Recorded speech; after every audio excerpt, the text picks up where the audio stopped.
Salut à toi. Bienvenue sur La Voie des Songes. Je vais te raconter aujourd'hui la légende du Hollandais volant. Tu sais, parmi toutes les histoires que la mer a offertes aux hommes, il en est une qui glace le sang et qui pourtant fascine depuis des siècles. Les marins la racontaient à voix basse, dans les tavernes enfumées des ports, ou sur le pont quand la nuit était trop longue et que les vagues semblaient cacher des ombres. C'est l'histoire du Hollandais volant. Tout commence dans les mers du Sud, au large de l'Afrique, là où les océans se déchaînent. C'est le cap de Bonne-Espérance. Un lieu redouté des marins, où les tempêtes frappent sans prévenir, où chaque vague semble vouloir engloutir les navires. C'est là qu'un capitaine hollandais, fier, intrépide, mais surtout orgueilleux, tenta la traversée. Son équipage, terrifié, le suppliait de rebrousser chemin. Les voiles claquaient, les cordages hurlaient, et le navire tanguait comme une coquille de noix. Mais lui, les yeux brûlants de défi, refusa de céder. Il jura, devant ciel et mer, qu'il passerait ce cap, même si cela devait lui prendre l'éternité. Et dans sa folie, on dit qu'il insulta Dieu lui-même.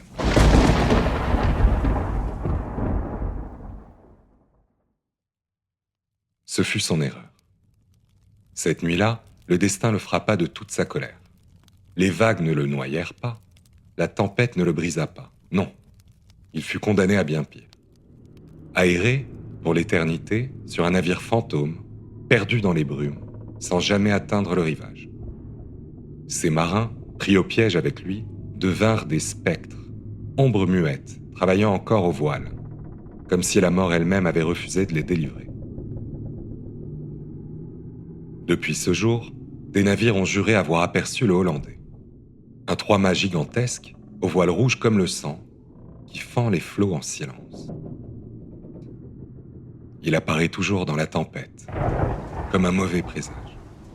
Certains marins disent que, lorsqu'ils croisent son chemin, un malheur les frappe peu après. Un naufrage, une maladie, et parfois la mort elle-même.